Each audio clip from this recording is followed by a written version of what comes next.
Okay. You alright there? Kill me. In fact, actually, if you could just leave. Yeah, that's that would fine. be great. I need to take a nap. And this is just going to be like, it's just going to be 2 hours of just groaning. Weird, just like... We're just sweating and groaning. You can literally hear you sweat on the microphone. I have these. Yeah, I don't know. This is going to be great. Where am I? It's going to be awesome. This is going to be amazing. Ba ba ba ba ba ba ba ba ba ba ba ba ba ba ba. This is the temporary theme song for the media lunch break. Ready? Ready as you'll ever be. Welcome to the Media Lunch Break, everybody, where we give you all of your comic, geek, and movie news in all the time that it takes to eat a good sandwich and probably take a handful of Excedrin. I'm Chris Trebe. Alongside me, as always, is my co-host, Andrew Dunn. Say hello, Andrew. Fuck off. I'm going to talk very loudly this episode because Andrew's hungover. No. Why are you drunk? Why? I'm not drunk. Why drunk? Why drinking? Why? Why does anybody drink, Chris? That's true. That's good. Just keeping the demons at bay. Just putting them... You gotta empty out the bottles to put them in there. Oh my god. You know what I'm saying? Was this some sort of very slow suicide attempt? What's going on? No, this was just a fun night out followed immediately by a not fun day in. Just by a fun night out followed by a day of regret. Yes, which most of my days are, but this one had a fun night out to begin with, so that's fine. Well, there you go. No, it's a friend of mine who evidently wants me dead. And it was his wife's birthday, and I drank as much as I was comfortable with, and then out of character for regular birthdays, she bought me a drink, and that's all I needed. Are you saying what I'm looking at is done by one drink? Yes. Oh God. I mean, technically, it's done by probably 6 or 7 drinks. All right, that's fair. That's fair. What's your poison? What's your... Evidently turpentine or some sort of... something similar. Yeah. I don't like beer. I don't like wine. I've found that I'm very partial to ciders. So I love a good cider. Yeah. Yeah. And liquor. Yeah. But I barely knew her. I don't think I would laugh at that even if I wasn't. Yay! Yay! So last night I tried something that 18-year-old me would be very happy to know that I tried last night. Something called sex.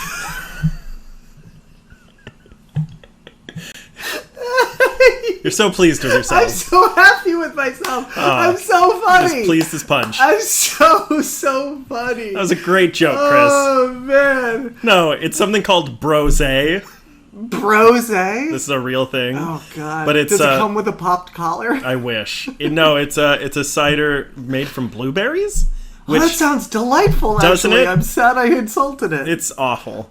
Is it really? Yeah, it was terrible. Who makes it? Probably the guy behind the bar. Oh, out of squishy socks or something. It just rings. He's like, "Yeah, this is a hard cider." He's just wring out a rag right into a glass. Yeah, maybe a rat.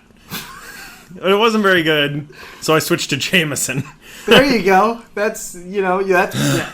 And then we had a shot of gin, collectively. Ugh, gin. Ugh. That's what I said. My grandmother drinks gin. Listen, it's made out of pine cones, and it was made so the poor could have something. It's made out of pine cones, and it tastes like it's made out of pine sol. It's disgusting. Ugh. Let's just listen. I mean, really, it sounds like after drinking that blueberry rag swill and then a couple of Jameson straights neats on the rocks. I mean, who cares after that? You know, you could have been drinking kerosene and hobo piss, but that matter. I can feel sweat rolling down my body. Yeah, my whole body. Listen, it's just pouring out. Let's move on to the important things. You want to get to the news? Has your wife listened to this podcast? Oh God, no! Oh God, no! No. So far, last week on the show, I think in both halves of the episode, I stated that my wife keeps saying that she will listen to the show, and I maintain that she will never listen to the show. Right. And that if any of my wife's friends are listening right now, don't tell her. Correct. Because I want to test how long it takes her to actually listen to the show. And I'm going to talk about her on the podcast until she listens to the show. Right. In which case, we won't have a podcast anymore because I'll be dead. But Right. so far, she's not said anything. And I'll know when she knows. Oh, I'll know. But she's definitely... So you'll be in the doghouse. I'll be in the witness protection program. Wow. At that point. But she is not listening to the show because she's not said anything. She will not listen to the show. She says she's going to. It's a bunch of crap. I love my wife, but she is so full of bullshit that it's unbelievable. Oh my God. She's never going to listen to the show. That being said, if you're listening right now, sweetheart, I love you very much, and you are the light of my life. All right, the second most important thing. Yes. If I order a pizza right now, will you eat some? Oh, most definitely. All right. All right. This is going to make good podcasting. You want to do the news while you order a pizza? Yeah. Okay. As always, I give you the choice of where do you want to start first. I got Marvel news. I got DC news. Do you want to start with Marvel or DC, Andrew? Marvel. Too bad. I want to talk about Predator. Like To Catch a Predator? Nope. So there's a new Predator movie coming out. Do you know who's directing it? Oh, Chris Hansen. Nope. Who is it? It's Shane Black. Oh. We like Shane Black. I don't. Yes, you do. Nope. What are you talking about? Iron Man 3. Kiss Kiss Bang Bang. Haven't seen it. Wait, you haven't? No. I thought we had discussions about how we both like this movie. We sure have we not. just had discussions about how I like this movie and how you should see this movie? Likely. That sounds more accurate. And how no one should ever see Iron Man 3. No, alright, yeah. But Shane Black is doing... Wait, Shane Black is amazing, and you're crazy. Just because of Iron Man 3. I have not seen a movie of his that I've liked. Lethal Weapon. The first one? Yes. He didn't direct it, he wrote it. Yeah, alright. It's fine. It's good. Yeah. But it doesn't make up for the abomination that... What about, Like RoboCop 3? no. Wait, he also did, what's that one called? Long Kiss Goodnight, which is No, you think of renowned... Kiss Kiss Bang Bang. No, well, he did that too. That was his first directing Did he do the job. Long Kiss Kiss Bang Bang Night? Yes. Does he just name everything with the same buzzwords? Yes. And he also puts everything during Christmas. Oh. Yeah. Oh. If you think about it. Lethal Weapon. Iron Man 3. Iron Man 3. You haven't seen it, but Kiss Kiss Bang Bang. What the hell is that about? Christmas. What is Kiss Kiss Bang Bang? No. What is that about? Why? I don't know. I think he likes to do it. He's known to like to subvert the genre a little bit by making it like during Christmas, which is a very wholesome time, I would assume. And so I guess. And then he puts stuff that isn't wholesome in it. Yeah. Juxtaposition or something. Interesting note, he is also in the first Predator. Did you know that? Like with lines? Yeah. Anyway, back to the actual story, as you're still looking up pizza. I'm not looking it up. I'm ordering it. Are you doing it? I thought you were going to call them. Fuck that. Why would I talk to a person? In 2016. That's true. In New York City. I ask this at myself at least once a week. Why do you talk to a person? Once a week. Is it on Mondays? Yep, it's on Mondays. So Shane Black is directing. I think he's also writing the new Predator movie. Oh. And they just picked up their lead star, Benicio del Toro. Yeah? Yeah. He's good. He is good. I worry that he's a little old? Or not necessarily old, but he's not a spry man. He's not a Schwarzenegger. No, he's not. Although they got Adrian Brody for one of them, right? And in the second one, it was Danny Glover. Oh. So yeah, he should be fine. Yeah. Well, that's part of what I found interesting is that he's not a Schwarzenegger. He's not a big tough guy. Right. He's not an action star. I mean, he sort of is. He's but kind he's of not. it. With what's that one he was just in? Sicario? Yeah, that's the one. Yeah. So that I think that's going to make for an interesting thing. I mean, what do you think about this franchise? I mean, how do you feel on it? This is one that I'm probably like right on the fence of. Mm-hmm. Yeah, let's make some more. There's still some good to be done, and let's just put it in the grave. Right. I don't know. I'm on the fence. Yeah, I mean, first of all, I love the first Predator movie. Yeah, it's great. I've seen the second Predator movie, and it's not good. Yeah, I think I've seen both of the Aliens versus Predators, which ruin it. Yeah, ruin the franchise. I refuse. And I haven't seen the Robert Rodriguez one, the one with Adrian Brody. I haven't either. I've heard good and bad things. But it actually looked really interesting. The director's really interesting. The concept is really interesting. Go. What do you want on the pizza? What do you? One topping. What do you normally get? Garlic. Ooh. Garlic and... No, just one topping. This is a special. I thought you meant... Oh, okay. There's like a deal that's like a large... It's with the same one thing topping? I always get, yeah. Sure. Yeah, Whatever. sounds good. I'll take garlic. It's very good. God, we're just revealing so many intimate secrets. Do you like Pepsi? Episode. I do like Pepsi. Great. Pepsi it is. Ooh. This episode is going to take a weird turn when we break out the candles and just have a candlelit dinner together. Run a bath. Play some nice. Kenny G. Listen, we've already established that we cuddle for warmth. We do. As well as other reasons. So this is what we've learned on this podcast. On this episode so far, we learned that we record on Mondays. We like garlic on our pizza. We drink Pepsi. You don't know how to control your liquor, and my wife doesn't listen to my podcast. Control my liquor like I'm a airbender.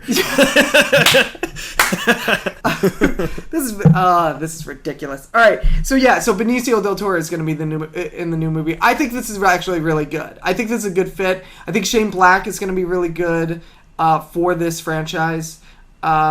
I think this is kind of up his alley. Yeah. I'm going to be interested to see someone like Benicio del Toro go up against something like The Predator. I don't think... We've never seen him in a movie like this before. That's sort of what I meant by he's kind of an action star. But... Yeah, but that's what I mean. I'm interested to see him take that kind of really off-kilter, dark thing that he has going for him in, like, The Usual Suspects or Sicario or something like that and put it into... a mainstream action movie, like the Predator franchise. Definitely. I think this is going to be a really cool fit. Well, I'm very excited to see. Hopefully, there will be more opportunity to see a man who, and Schwarzenegger kind of did this, but Schwarzenegger had both, which I don't think would work again. He was both just like a marvel of a human being. Right. Like, he clearly could lift the Predator over his head right. and rip it in half. He could fight the Predator. Right. In hand to hand, sure. But he also utilized very frequently survival tactics. Yeah. To sort of help him win. This is going to... I'm hoping they do that more with him. But that's what I mean. When I read this, I was like, oh, this is going to rely a lot on stealth and a lot on hunt and things like that, which is going to be really cool. Now, they haven't released exactly what the movie is about. They haven't released, like, in the first one, they were in the woods. In the second one, they were in, like, Detroit or L.A. I think it's L.A. I think they're in L.A. Some city. The first one is so good. The first one's great. And the second one is in a city, which sounds interesting, but turned out was not. Yeah. Well, the same thing happened with Jurassic Park. Second one, they brought the dinosaur into, like, New York or something. Yeah, and it's okay. Yeah. And then the third one is them going to the planet of the Predators, which is actually sounds really cool. Oh, this upcoming one is? No, the third one, the one with the Robert Rodriguez. With Adrian Brody? Yeah, Man, that's the plot. It's that they get dropped onto a planet, or a planet that is ruled by the Predators, or they use that planet for hunting. What is the reason for that? Because that's what the Predator does. They're hunters. They hunt for sport. Why do we drop people off on the planet? We don't. They do. Oh, I see. It's like a game preserve. People. They collected a bunch of people with various skills. I see. And then drop them onto the planet and then hunt them. That's from not seeing it. I'm pretty sure that's what the plot is. Okay. You got one, or are you still ordering pizza and you want me to go again? I'm still ordering a pizza. All right, I'll go again. This is a simple one. Tom Cruise officially signed on for Mission Impossible 6. Oh, good. Yeah, so that's cool. I don't think I've seen one since the second one. I've had that taste in my mouth. 3 is great. I've heard that. Is that the one with Philip Seymour Hoffman? That is the one with Philip Seymour Hoffman, directed by J.J. Abrams. I've seen scenes from it. That one is great. The 4th one is directed by Brad Bird. That one's pretty good, too. Okay. I've not seen the last one. Yeah, the one where he hangs out of a plane. Yeah, so it's directed by Christopher McQuarrie? Is that it? Yeah, Chris McQuarrie is directing that. He also directed, I think, if I remember, he directed the last one as well. Okay. And he directed Jack Reacher. He's been with Cruise for a little bit. My question is, do we get excited about these movies anymore? And not why we I don't mean you and me, but like the general public. Do we get excited about these movies now because we're actually interested in the movie, or because we want to see if Tom Cruise one day will accidentally kill himself doing a weird stunt? Well, I don't think that's the reason, because if he did, we wouldn't have the movie then, and by the time the movie came out, we would know that had happened. Yeah, but we all get so excited when he signs on for a new one, and like in the 4th one, he hung off a building And in the 5th one, he hung himself off of a plane. Well, if he hung himself off of a plane, I think he'd be dead. No, he did. That was him. He hung himself. Off of a plane. Yeah. Oh, Andrew, your play on words is hilarious. You haven't even read my play yet. Oh God. No, your hangover is killing me. But yeah, that's my only question is like, do we go to these movies now just to see what weird shit Tom Cruise agrees to do, or are we actually interested in these movies? I'm not. I mean, I haven't been since the second one. I think we do go to see them because of that, because we're interested in them, but I think we're interested in them because they always do unique things that astound us. Like, every movie has to have something that's more important or more interesting or crazier than the last one. Right. And in fact, if I remember correctly, him flying up in that plane is the opening scene. Is it really? I haven't seen it. I looked up that scene just to watch it. Okay. And the scene ended with the opening credits. Oh. So I was like, I think it is. I think it's how they open the movie, and it's just got to be the best part, right? I mean, I would imagine. In the 4th one, the most impressive thing that he did was there was a long scene where he had to get from one floor of the tallest building in the world, the one in Dubai, from one window to another window. Right. Like, from the outside. And that was actually him, and he was, like, scaling the thing, and there's no net or some bullshit, blah, blah, blah. Sure. But that's what I mean. That's what always kind of prompts these movies, and I'm like, how many times are we going to do this? Yeah. It's it's almost morbidly weird the way that we all react to this, because we kind of encourage him to do this. Yeah. Well, it's interesting, too, because if he were like most actors, he would have a stunt double. And I think he does, but he doesn't want to use it. Right. And I don't really know how they get away with that. Well, and that's part of the morbid thing about this, is that if this were 20 years ago and he was kind of more in his prime than he is now, his star power was more in his prime now. Oh, sure. The insurance company in the studio would insist on it. And now he's not as big of a draw. And so one of the things he does to become a bigger draw is do his own stunts. To see, like, oh, watch this big star do his own stunts. Yeah.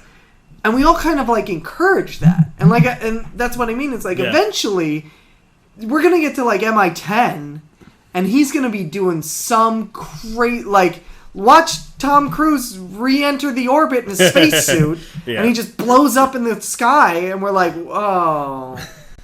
I think we pushed him too far. And that's what I mean. Like, it's and it'll have been all of your fault. Oh, yeah, because I didn't see it. I mean, I saw it, but I didn't pay to see it, so it doesn't count. I probably wouldn't see it. Yeah, no, I'm not going to see it. Are you done ordering your pizza then? Yeah, I'm done ordering a pizza. You got some news? I got some news. All right, go for it. Someone data mined Pokemon Go with the last update. They went into the code and checked it out. Okay. And it looks like there's going to be a compatibility available for the Android Watch as well, making yet another thing from the Apple keynote completely irrelevant. So, it doesn't matter. I mean, Apple's still going to beat it. It doesn't matter. Andrew has an Android, and I have an iPhone, and I maintain that Andrew's phone sucks and that he's a communist. Look, one of those things is true. Yeah. Your phone sucks. Damn it. Yeah, it does. That's cool, though. I mean, that's cool. I mean, it's funny, though, because I remember that being, like, a pretty big deal, that the Apple Watch was going to support it. Yeah. And now they've quickly been like, we can do it, too. Well, I think it must have been done at the same time. Sure. And Apple was just, like, announced it first. Yeah. Oh, yeah. Because Android hasn't announced it. Yeah. They just have the ability to, evidently. Right. I mean, that's great, because... Well, then what else? What the hell else are these watches for, really? Other than Pokemon? Well, I mean, that's, to me... I mean, I don't own an Apple Watch, and I will say, as much as I love Apple products, I have no desire to get an Apple Watch. I think the real reason is to get your pedometer steps up while you're masturbating. Yeah, it's true. Yeah, that's totally true.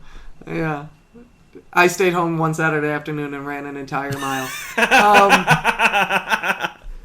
But it's just little things like this. So it only makes sense. Like, if you're Pokemon Go and you're not going to be compatible with every smartwatch ever, you're an idiot. Because what's the point of having, like, a walking game where you go out and do that if you don't have compatibility with a smartwatch? It's just dumb. Yeah. So we talked about Star Trek Discovery At some point. At some point. We talked about Star Trek Discovery. Star Trek Discovery has been delayed until May. Why? That's a good question. I don't really know, and they haven't really said. They kind of give you the general, we want to make sure we do this right answer, and giving them more time gives them time to really craft the thing. Here's the thing that's interesting. It was supposed to premiere in January. We're in September now. All I know are the writers. That's all I know. They released a little bit about characters and things like that. There's no cast. I've not seen any leaked production photos. You know what I mean? There's nothing. Do you think this is just, you think they're holding back because angry nerds are angry that there's a woman as the lead? No, listen, angry nerds are going to be angry about anything. Yeah. So if you're going to die on some hill, that's a pretty good hill to die on, I guess. But at the same time, I don't know what's going on. I don't know. From the writer's room that they have, I don't think that it's trouble cracking scripts. Maybe they're just having trouble casting the right people. Could be. It seems important now more than ever. Yeah, and with the success maybe of the they're movies. taking their time with it. Mm-hmm. And this being, with the success of the movies, this is the first series that's going to be post new movies. Yeah. The first series that can kind of sort of take place in the new movie universe if they decided to go that direction. Right. It's also the first show it was going to be the first show that premiered on CBS All Access, which is CBS's new venture into complete online content. Oh yeah, they're Netflix. Yeah, so they've delayed it, and like I said, I can only assume it's because they really have not gotten anything called together. They haven't gotten anything done. It is a big undertaking, and so I think they when they say listen, we want to take the time to do this right. Yeah, I think that's I actually believe that, and not we're saying that, but really it's just a giant hot mess. I don't think it's giant. Well, hot I don't mess think they've done enough to make it a giant hot mess yet. Yeah. So I think it's still fine. All right. What do you got? I got. There was released. This isn't probably. Maybe this won't make it into the cut. Okay. But because it's not very funny. But listen, we're hard knocking journalists here. All right, I'm going to preface this with, unless you feel comfortable making 9/11 jokes. Oh man, this is gonna make it in the cut. Yeah, here we go. So, Lilo and Stitch. I know. Get ready. Where are we going with this? Lilo and Stitch. Originally, this was someone put up a side-by-side comparison of the original footage. I don't know if it was just released, but this video just came up. Uh-huh. Originally, the movie was going to end with a 747 flying into buildings in a crowded city. What? And they had to change it because 9/11 happened. So they changed it to, I think he gets in a spaceship and ends up crash landing on an island around Hawaii somewhere at the very end.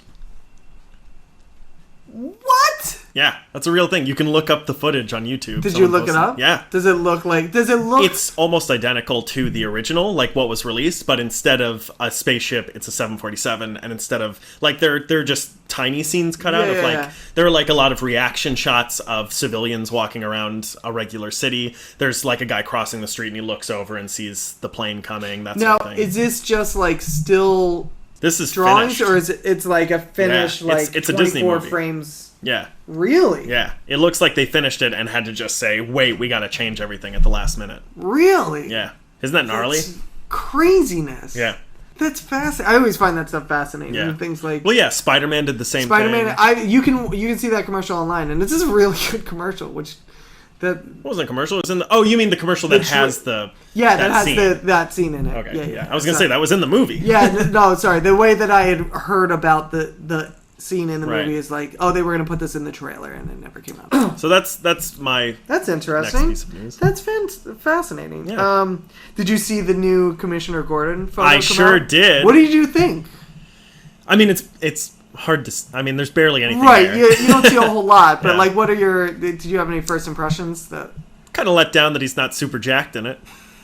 Yeah, but you know what? He's got a trench coat on. Yeah. You can't really see. Look, I just want to see the arc where he becomes Batman. After seeing the photo of J.K. Simmons, where getting just jacked, getting jacked beyond. which evidently he just always is. Yeah, I mean, have you seen Whiplash?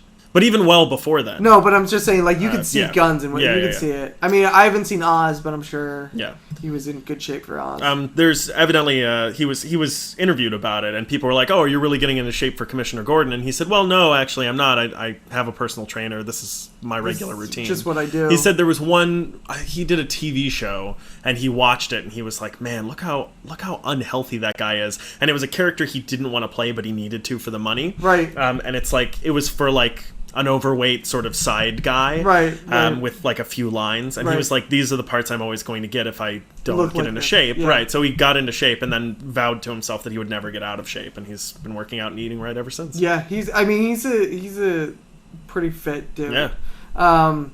Yeah, it's fine. I mean, the pictures, it's fine. You know, it was. This is where I always get torn about these things because like I saw it and I was like, that looks great. Like, he looks great. Yeah. That looks... Does he have a mustache? He does have a mustache. The bat signal looks really cool. Like, it all harks back to... Is that word harkens? Harken... Yeah, it does. It is harkens. Wow. Even through the drunken haze that you're in right now. Is that going to be a new segment where I correct a word? Sure. Nice. I mean, I wouldn't call it a segment if it happens 8 times an episode, sure. which is probably going to happen. Yeah. Because I speak in the English bad. So everything. What does it harken back to? It harkens back to, kind of a Fleischer-esque look to things. Even the Superman's costume. Do you know what I mean by Fleischer? No. Fleischer was the old cartoons of Superman. Oh, okay. They had a very fluid movement to them, and they had like a kind of like an Art Deco. You mean like the old 70s? No, farther back. Oh, really? Farther back. Maybe that's what I'm like thinking of. The 40s, I think. I think it was like the 40s. Oh, the like black and white. They're in color, but Ugh, I don't know any of this. But look them up. They're great, but they're known to have like a really fluid movement to them and everything. They were really Art Deco inspired. Yeah. But like, I remember having this feeling the first time I saw Henry Cavill in the Superman suit for Man of Steel. Like the S is really big and it's kind of really picturesque and everything. And I'm like, oh, they're going for a very... That's what I thought they were doing. And every time I see one of these photos, I get really excited. I'm like, oh, that's going to be really cool. They're going for a really kind of stylized version of this that's going to look really good. And then it's not. Then it's like a stylized costume in a very real world. And it looks really odd. Yeah. So I'm torn because I saw this picture and I was like, that looks like Commissioner Gordon. It doesn't look like a guy playing Commissioner Gordon. Right. It's like the hat and the mustache and the trench coat and the fire escape wooden door thing and the cool looking back and the plastic and I was like, that looks like Commissioner Gordon. And so my hopes are up. Mm-hmm. But I'm just waiting for them to be dashed again. As soon as the movie comes out. As soon as I see actual footage. Zack Snyder, man. Yeah, I know. That's the thing. It's like he paints a beautiful picture. The one thing that it has going for it is, like, I also saw the Justice League trailer, and I really like that too, and that looks really cool. Yeah, it does look really good. So I'm hoping... But so did all of these movies so far, right? Yeah, they Even did. with the trailers. I mean, the Suicide Squad trailer is one of the best trailers of the year I've ever seen. Yeah, I know. So that's... I mean, again, it's the same old thing. But here's the thing about J.K. Simmons. Okay. J.K. Simmons was in Spider-Man with Tobey Maguire. Son of a bitch. I can't believe you just... God damn it, how did I fall for this? Hurry up and finish. If I had a nickel for every time I'd heard that. Yeah. Tobey Maguire. I know you're $1.25. Who was in Tropic Thunder. How did we get there last time? No, Tobey Maguire was not in Tropic Thunder. He sure was. Who was he in Tropic Thunder? He was, he played himself in one of Kirk Lazarus's movies at the beginning. They were in the Irish Holy Priest. shit, he was in that. Yeah. All right, so Tropic Thunder with J.K. Simmons was in Spider-Man with Tobey Maguire. Tobey Maguire was in Tropic Thunder with Robert Downey Jr. Robert Downey Jr. was in The Avengers with Samuel L. Jackson, who was in The Hateful Eight with Tim Roth, who was in Rosencrantz and Guildenstern Are Dead with Gary Oldman, who was in JFK with Kevin Bacon. Do you have anything else you'd like to say about it? Thank God that's over. No, I mean about the news. Not anymore. Why not? Because you've ruined it. All right, well then I'll go. Yes, you go. Did you hear what movie trailer broke the record for most views in a 24-hour period? No. The original record holder was The Force Awakens with I know who's in the Force Awakens. – with 112 million views. Oh, okay. You ass. I see what you're going for. Take a guess at what trailer beat that record. When did it come out? When was this past week? This past week. Without thinking about when it came out, just name some that you would expect. Because it's possible you didn't even know this trailer was released. So what's some big movies that you would expect? Doctor Strange. Sure, it could be. It's not. Rogue One. Oh, that'd be a good one. Nope. The Arrival? I don't know what that is, but no. Okay. You give up? Yep, I give up. 50 Shades Darker.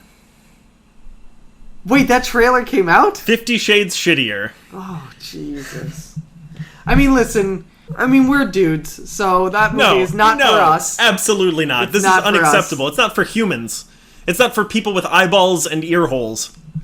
I mean... It's for people with other holes. Yeah. Listen. It now holds the record with 114 million views. And what was Star Wars at? 112 million. And so it beat it by 2 million. million views? Oh, man. I know. I'll tell you what, though. All right, go ahead. I'm pretty sure we could start a groundswell and get the Force Awakens trailer back. It's within the first 24 hours. Oh, really? Yeah. Oh, crazy. So we've got to wait until... But do you think this is going to be like one of the new things that they're like, oh, this movie broke the opening day record for whatever. Well, the Force Awakens was a while. I mean, it wasn't a long time ago, but like about a year. But like Rogue One didn't, 2? Justice League didn't. Yeah. 50 Shades I think the Darker? previous record holder was Iron Man 3.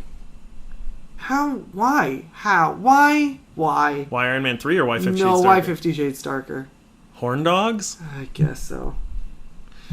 It's a fascinating sociological study. Look at humanity. Yeah. Or lack thereof. It's a reflection of ourselves and our shortcomings. Yeah. This is kind of ties into what we're going to talk about in the next half of the episode for later this week. But last night, the Emmys happened. Oh, yeah, they sure did. Yeah. Supposedly. Yep. Supposedly to you, certainly to me. I have no proof. And Game of Thrones won Best Drama. I'm going to spoil that, sorry. You son of a bitch. Yeah. George R.R. I mean, weren't they nominated for like every category Yeah, they that were. didn't have the word comedy in it? George R.R. Martin was backstage. They were talking to him, the author of Game of Thrones. Did he die? No, he didn't. And they were asking him because they now have season 7 and 8 to go, and then that's it. Oh, really? Yep, that's going to be it. Maybe I'll finally watch it. Right, and they asked him about, what could come next, and he said, well, I got thousands of pages of history of this world that I've written. We could always do a prequel. So there might be a prequel, but then again, he also has 2 books to still write. So what do you think? You think it's ever going to happen? When I look at that man upon his face, Yes. that is the face of a man who should not be standing. Oh, he should be dead, you mean? Yes. Okay. That is the face of a man who will die in the next few months. Yeah. I mean, to be clear, we're not wishing that he dies. No. But- I am astonished and grateful Right. that he has made it as far as he has. Yes. Yeah, I know. Every time the other thing is you look at him and you're like, oh, that guy's knocking on death's door. He's gonna tip. And he still has to write the books that are going to serve as season 7 Well, and season 8. if he had just let it slip that he's already written them and he's just holding out, that would be one thing. Because like if he kicks, we could just publish them. Yeah, right now. exactly. Yeah. But he hasn't even written them. But then he says, but we could always do prequels, and I'm like, focus, George. What do you think? Do you think if he died today, knock on wood, would the show tank, or do you think it would get better, or do you think it would be the same? Well, season 6, this past season that just got done, they say it's like been the best season yet, and it's the one. But he's writing it, right? But he has been writing. Now they caught up to him because he's had like writer's block or something for the past 10 years. He's been living off that cocaine and hookers. Yeah, he has. Living that sweet Hollywood life in those sweet Hollywood hills. And those sweet Hollywood pants. Those sick Hollywood glasses. Sick Hollywood glasses. That sick Hollywood beard. And that weird Hollywood hat. beanie. What the hell was I even talking about? Was it going to be good or bad? Oh, yeah. They caught up to him. to So they caught up to him. They caught up to them, and they were writing it. So he has like the outline of the story set, and he's told the showrunners how it's gonna end, and what he wishes for the characters, and they have followed that even so, but I think they even surpassed it. Like, they got done with season 6 before the book has come out, or before the book came out. I don't know where it is exactly, but they're caught up. So at this point, it's going to move faster than the books. So does he coach them or something and say he has an outline? Like, he has an outline. Does he give them the outline though? Yes. Okay. Yeah. I mean, he works pretty closely with them on the show. He's not a writer on the show, but he works, like, every time you see them, he's with them for the most part, like on all the awards and everything like that. He's always up there with them and everything like that. Do you think he hasn't written any more books because he makes so much more money off the show? No. Like, do you think it's more worth it for him to work on the show than on the books? No, I think he doesn't write any. I think he doesn't write the books because he's afraid that now expectations are so high for the last two that it's not going to meet. Yeah. Because the people forget these books have been around for years. Yeah. Before it became a TV show and became a giant hit. Yeah. And it was easy enough for him to just kind of like pop one out and sit on it for a while and take his time with it because no one was really noticing. Like, they were doing fine, and they had a following. Well, they're kind of like Star Wars in that sort of like they're the flavor of the week with sort of a twist. Yeah. Like, Star Wars was just another sci-fi movie, another action space movie. Yeah, and for some reason it just caught on to the cultural zeitgeist. And this is like another Lord of the Rings movie. It is. Well, that's the thing. It's like the books themselves, they've been around for a while, and so, but like I said, there was a big fan base for the books, but it was obviously following. It was not. Yeah, it was not that. It was a small cult following. So he could write one and like not put another one out for a little while and not worry about it. But now he's on a time crunch. Like, it has to be out. He has to write a book a year. Yeah. And only Stephen King does that. Like, nobody else, no other writers in the genre, or really in almost any genre, can pop out that and even quality. Stephen King. Yeah, and even who is now like the Woody Allen of writers. Yeah.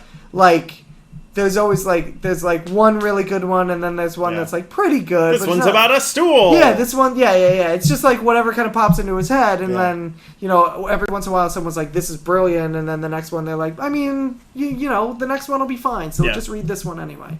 But I think there's that. I think there's the pressure of he has to, and also the pressure that now he can't really divert from whatever his outline was. Right. The freedom of a writer is that you can write whatever you want and you can outline your story, but if in the creative process you feel a character going in a different direction and that takes it into new and interesting territory that you want to explore, you can do that. Yeah. He can't really do that now. Yeah. Like, if he built the whole thing around Jon Snow being alive and not dying again at the very end. Spoiler alert. Yeah, spoiler alert for a thing that hasn't happened yet.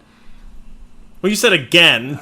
Oh, well. Oh, come on. Everybody knows it. We don't even watch the show, and I said that fact. That's true. So, but if that's what the whole thing is built around, well, this guy's under contract. We're building sets. You can't now say, Jon Snow dies. Like, we got to kill Jon Snow again, like, halfway through season 8. They're like, no. Yeah. No. We have scriptwriters writing scripts about this. Right.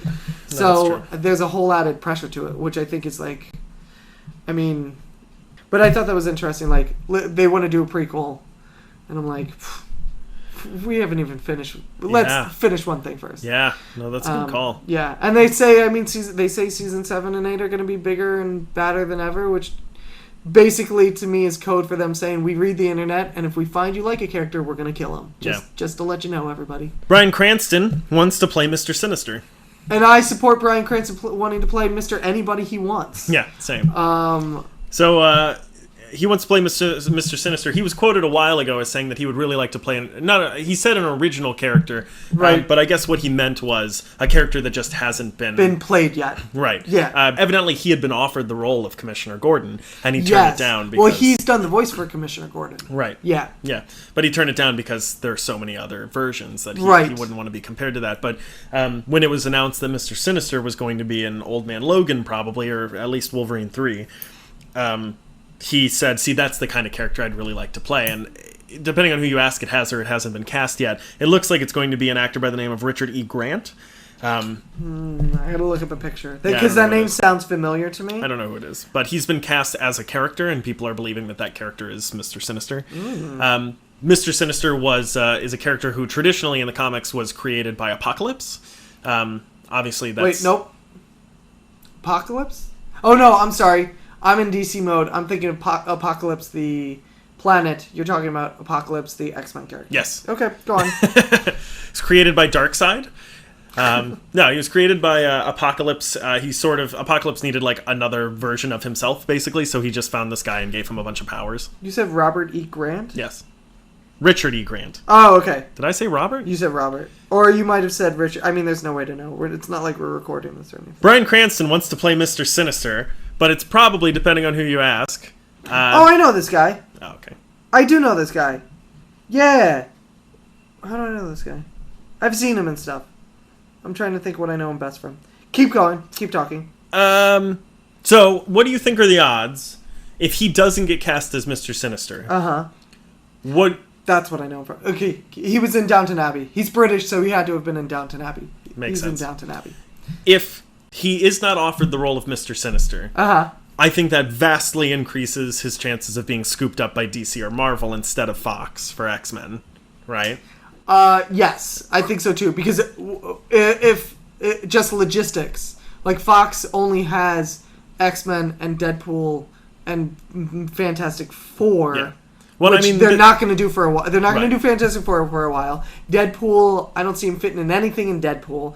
But so he could do that, or he could do an X-Men movie. But they can only put out like so many. Well, X-Men here's the movies. thing. That's exactly right. So the next movie that's going to come out is probably like the next one that's casting is going to be probably a DC or a Marvel movie. Yes. What do you think, knowing that he wants to play a character that has not been portrayed before? Right.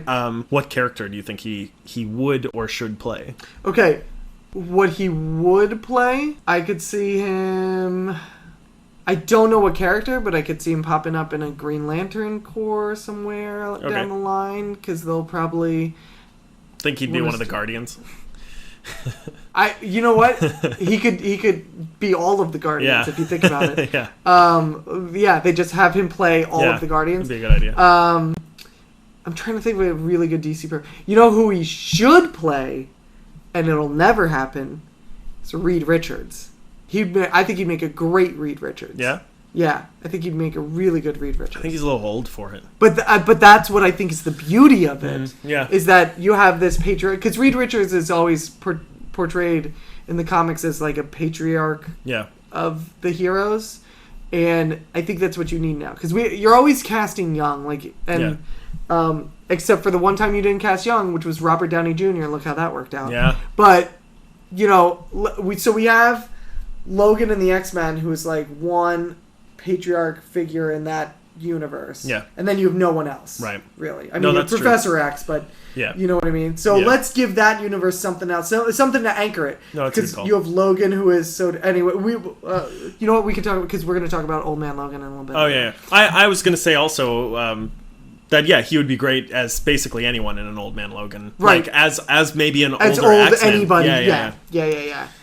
But yeah, I think he'd be a great present day Reed Richards. Actually, yeah, I think that'd be fantastic. Sounds good. Where was I in my notes? Oh! This is my last bit of news. It's exciting news. I got a few more things. But... Okay, all right, but I feel like this might be one of your items. Might not. I don't think I have anything that elicits that response. There was a new Star Wars Rogue One hiring. Did you hear what it was? No. So we are going to have the first Star Wars movie not scored by John Williams. Oh. Yeah. Scored by Michael Giacchino. Do you know who Michael Giacchino is? You weren't even going to let me answer. You were just going to keep talking. Go for it. No, go ahead. He was...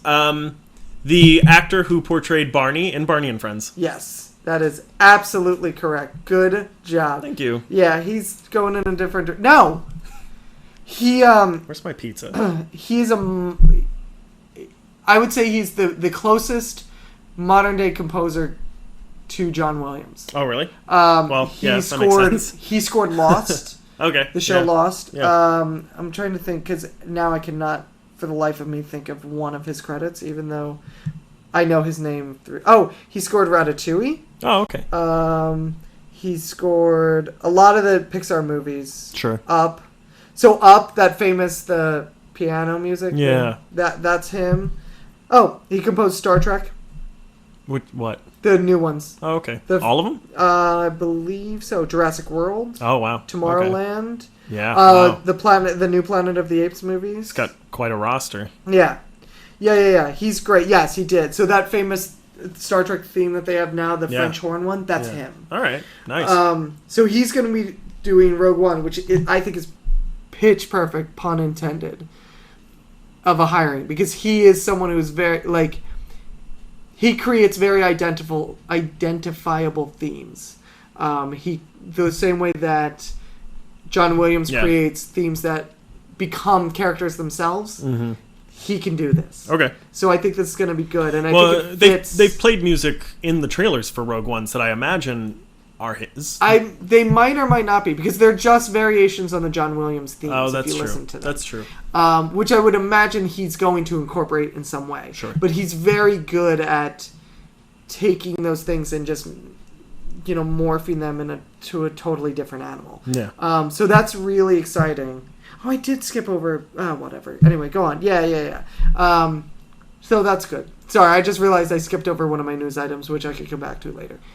What do you got? Well, there's an interesting fan theory that's been going around the internet, and one of the reasons I bring this up is actually because, a couple reasons. One, I do love a good fan theory. They're pretty good. I like them too. They're pretty good. They usually don't hold up too well, but this is one that actually I didn't think was a theory. This is one. So we talked about Stranger Things last week. Okay. I love fan theories and I love Stranger Things. Bring it. So there's a fan theory that I just assumed was a fact about the show. Like, it's something that I just sort of gleaned from the show, and I assumed this was the case. It's not something we talked about last time.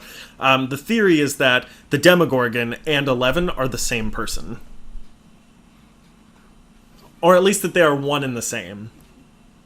What? So there are a couple things to support this. One is that the Demogorgon isn't created until 11 is given her abilities. They both meet not on the regular Earth and not in the Upside Down, but in its own sort of dark vacuum. And at the end, not only, spoiler alert, by the way, this is going to be a big spoiler for Stranger Things right at the end, so if you haven't watched it, you really should. Just skip ahead like 20 seconds and I'll be done. But they both die at the same time. Yeah. And in fact, when you look at it, when she puts her hand up, the Demogorgon puts the same hand up towards her. They mirror each other when that's about to happen. Really? There's a bunch of stuff like that. I mean, I sort of assumed that the what I drew from the Upside Down is that there is an Upside Down everyone, and one cannot exist for very long in the other world. So I assumed that the Demogorgon was the Upside Down 11, and that there are Upside Down characters of all of us. Because there's Upside Down buildings, there's Upside Down towns, trees, plants, so why not people? But, and the Upside Down versions of all these people are just these crazy Demogorgon. Just other creatures of some kind. Because all the buildings, because all the buildings don't look like the regular buildings. They're slightly different. Like, they're decaying or covered in plants or something. The lights are different, that sort of thing. It doesn't quite explain why there's no one, why it's like a desolate town, other than there's an Upside Down 11 who's evil, who's just killed everyone. You know what I mean? Then maybe that would explain it. Who's just like destroyed every living thing in the Upside Down of that city. But that's the theory, is that I've actually delved into it more than I've read. That's what I've gleaned of it. So did you, when you watched Stranger Things, did you first think that was the case and then read a fan theory and you're like, oh, I just read the theory today, I think, or yesterday. And when I was watching it, I sort of started to pick up, this thing was created when she got her powers, at least, and that they're at least connected in some way. See, I always thought that they were separate because, for instance, when she goes into that tank, like right before she goes into that tank with the helmet thing that because Matthew Modine comes to her and says, "Today's a very exciting day. Today we make contact," which signaled to me like this is a thing they've known about that they're trying to get separate from 11. Could be, and they have found that 11 is has the ability to transverse into that. But to me, Contact is this other world. But that's what I mean, is Contact in some way with this other world. But she's not... I think the reason that she's in that dark place is because she's not physically going into the other realm. She is mentally transporting herself. She's kind of astral planing it. Right. So it's not going to necessarily appear... She's not going to appear in that world. Like, she's just being connected to that beast. Via mental link. Okay, that's valid. I don't think that's the case. I think it will end up being the case because I don't think they've thought this far through. But another thing that is interesting is after she is given the ability to, and again, I think make contact refers to the other dimension that they're going to, not necessarily the animal. Or the no, I don't think it's that. Hear me out. Okay. So I don't think it's necessarily that animal, it's that place. Right. And once they have given her the ability to cross over, the Demogorgon has the ability to cross over. Yeah, but he... Just by coincidence. Right, but he physically crosses over through... He physically crosses over into our world from the Upside Down. True. She only crosses over via her mind. Which would actually help further the point that they are anti-versions of each other. That he can't do it mentally and she can, and so she can't do it physically. It's like Nega 11. It's like matter and antimatter. Yeah. Which they sort of talk about when they talk about the balancing beam. Yeah. Like that. That's fascinating. I mean, it's definitely... I don't know that this is even something that the Duffer Brothers have even thought of. I'm sure it's not, but it's definitely, like, it has weight. Like, that's what I like, is I like a good fan theory, and I love the ones that have weight. Definitely. Like, that could actually be true. Like, my favorite is the Pixar theory, the famous Pixar theory. That's a good one. Which, if you look, like, I know it's total bullshit, but if you watch all the movies, everything follows through on that. It is starting to feel like we're trying to make that work every time a movie comes out. We're like, okay, but this one. But like, it works up until The Good Dinosaur, because that was the first one to come out after the Pixar theory came out. So it kind of falls apart there. But I love that closed loop, and it does kind of work. Yeah, it sort of does. Especially because Pixar keeps putting references of other movies into their movies. By the way, for anyone listening who doesn't know what the Pixar theory is, I feel like there should be an episode where I just talk about the Pixar theory. That's a good idea. But in a nutshell, the Pixar theory is that all of the Pixar movies are connected in the same world along the same timeline, and that it's all linked because... Spoiler alert? I don't know if you give a spoiler alert for a fan theory, but because the little girl from Monsters, Inc. is actually the witch in Brave. And I will explain how that works at another time. Yeah. But it all closes a loop, and that it all like works together. But anyway, the point was, I do love fan theories that have weight. And this has actual weight. Like, I could totally see this working. Yeah. You don't really have to fudge much. No, you don't.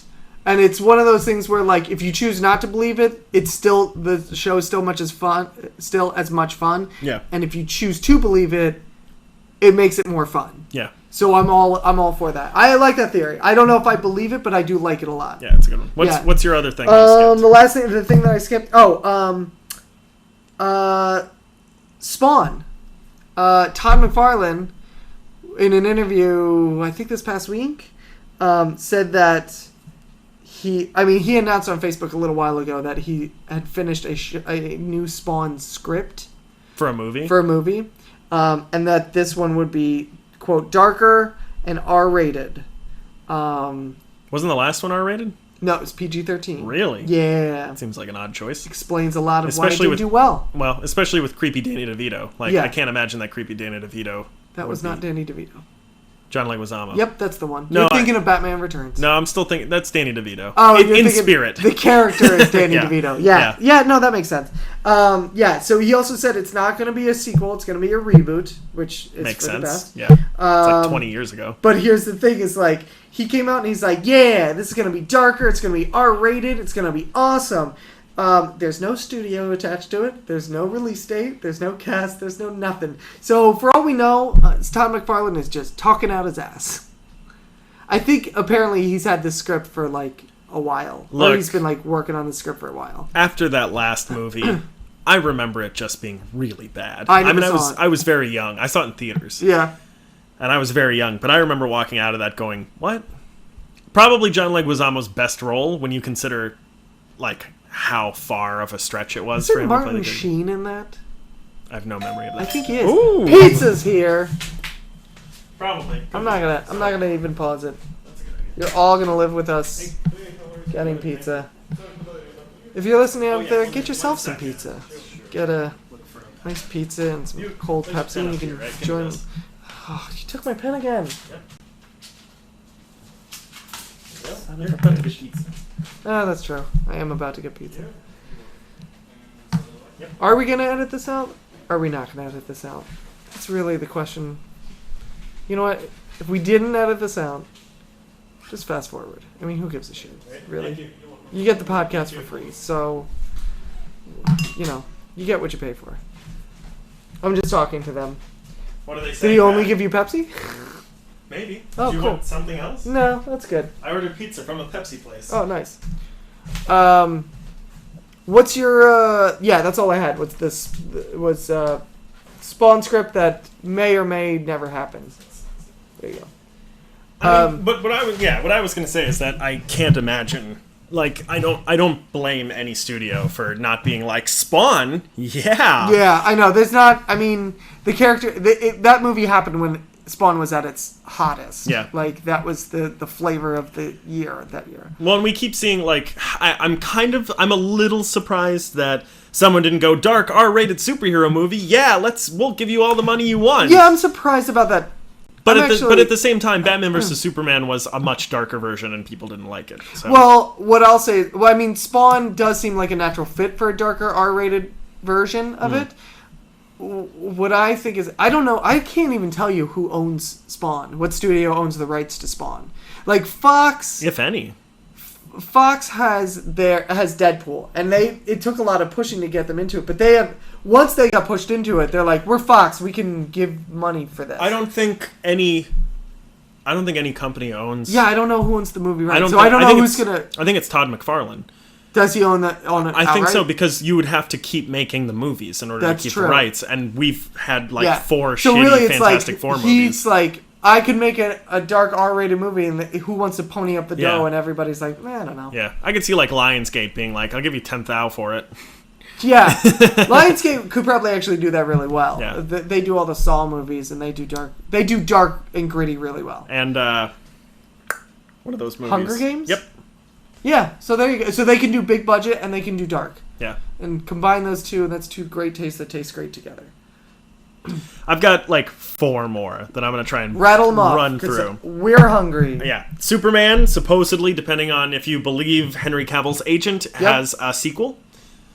Yeah, they keep saying that. I'll believe it when I say it. But supposedly he's working on it right now. Okay, supposedly sure. Henry Cavill, because they said Henry Cavill's been very busy, and then he named off 3 things, and the last thing he named off was the Superman sequel. Yeah, sure. Next, Rob Lowe confirmed in Super Troopers Dose. Yeah, they came out with somebody else. I forget who. Some woman who's playing a French woman in Super Troopers Dose as well. It's probably a Canadian. Yes. Because Rob Lowe, is going to be playing Guy Lafranc, who is a former hockey player and the mayor of a small Quebec town. Oh, I can't wait for this movie. Yeah. This movie is shaping up so much better already. Another piece of information: if you ever want to see any of the Star Wars movies on, basic television, you will only be able to see them on TNT or TBS because they just bought the television rights from Lucas for those 2 stations. I mean, what doesn't make the prequels better but commercial breaks? They paid for Tyler Perry shows. They paid $250 million to have the exclusive rights to show it on TV. Big Mama gets the Force. Until 2022. Big Mama and the Young Padawans. Please stop. My hangover can't take it. Big Mama's got Metachlorians. Big Mama's Ewok Adventure. Oh! Actually, I would pay money to see Big Mama's Ewok Adventure. What else you got? The last piece of info, yes. The last piece of news that I have is... this is going to be the second time we've talked about comics on this podcast. News. They're making a Monsters Unleashed series now. Okay. This will feature... Let me just read the quote. It's a quote from Entertainment Weekly. They've said this will, quote, feature a massive simultaneous attack on the Marvel Universe by all of these monsters. That's right, all of them. And it's all the monster characters from the Marvel Universe. This includes Fin Fang Foom, Devil Dinosaur, and Groot. This is taking place in the Marvel Universe. In the Marvel comic universe. Yes. Okay. So really? Yeah, so all these monsters are just going... Basically, every monster... That's actually kind of cool. That Marvel has created is going to have... They're all going to band together and just attack the MCU. That's going to be actually fantastic. Yeah, it sounds I'm really all for cool. That sounds really amazing. They released a promotional image that was made by Steve McNiven that features a number of the giant monsters fighting regular-sized Avengers. I'm going to look it up. I should look it up. Pretty cool. That's awesome. And that's what I got. That's it? That's the news? That's the Screws news. That's the Tuesday news day on happening Wednesday. On Wednesday. I think I released it Tuesday night. No, you released it on Wednesday. Yeah, did I sleep through it? Because I think you put it... who cares? Doesn't matter. Anyway, listen, you get the news when you get the news, all right, you ungrateful bastards? That's going to do it for us for this time. We're going to come back later this week. Hey, real quick, where can they find us? Usually in my kitchen. Yeah, all right. Eating pizza. Yeah. We're on soundcloud.com/the Media Lunch Break is the name of the show. Theme Dial Lunch Break. Yep. We're on themediallunchbreak.com. We're on twitter.com/ Nope, at. Twitter has the ats. Well, I think it's still slash. Like okay, it's twitter.com/media lunch break. I don't actually have Twitter. I don't know how to use Twitter. I don't know why I corrected you. If you ever want to send us a tweet, you can send us that at Media Lunch Break. That's our handle. Mm-hmm. We are also on Patreon or Patreon. Depending on what country you're from. Yeah. And that is patreon.com/the Media Lunch Break if you feel like chipping in $1 or maybe $500 or maybe $1,000 or maybe chip in a couple sandwich. of bucks and you can listen to us order more pizza. Send us half-eaten soup. Yeah. Ooh. Whatever you like. I like a good soup. What about a bad soup? You know what? I'll even take a bad soup. Are we on anything else? Bisque. A nice bisque. I don't think that's good. I think that's it. Gazpacho is really nice. Gross. On a hot day. Come on. No way. Yeah. Cold really soup. I think that's it. You can subscribe to us on iTunes. Do that. Oh yeah, and Google Play Music, and we're also on YouTube. Although we don't, it's just youtube.com/ and then a bunch of random jargon until we get 100 subscribers. Just search us out on that. Just Google the Media Lunch Break and click something that works for you. Yeah, anything. First things that come up. I don't care. Just whatever. Did you want to give a shout out to our confirmed listener? Oh, we do have one confirmed listener. Yes, and it's international, which I like. It's so sure exotic. is. Yeah. You go ahead. You give it a shot. Okay. You know who it is. She knows who she is. Yeah, that's true. We don't have to say anything. Yeah. No, so this is a great friend of ours by the name of Kat O'Neill. It would be nice if it was someone we didn't know, but... hey, listen, we'll take it where we get it. Yeah, this person recently moved to us. As we've told Kat many, many times. This particular person recently moved to Australia, where she's been living Throw another shrimp on the barbie. That's racist. That's so racist. Throw another... boomerang at the kangaroo. That's what they do there, right? Sometimes. Yeah, they do. That's the Nationals pastime. That's on the flag. It's the Australian baseball. It's also the national anthem. You know, we give her a shout out now. I'm pretty sure she's only going to listen to one episode and be like, "Oh, that was nice," and then just be done with this. My hangover can't wait any longer for this pizza. Yeah. So hi, Kat. Thanks for listening. We gotta go now to eat pizza because Andrew's a massive alcoholic. Tell your friends, but don't let the Australian ones listen to this episode. Listen to it's gonna be Australia's next national anthem. It's an hour-long podcast. Do you know their current national anthem? They don't have one. Wait, what's the theme from Mad Max? That's their... Alright, everybody. I'm gonna go in a corner and die. I'm gonna go annoy Andrew because he's hungover. We're gonna see you in a couple of days. Bye, everybody.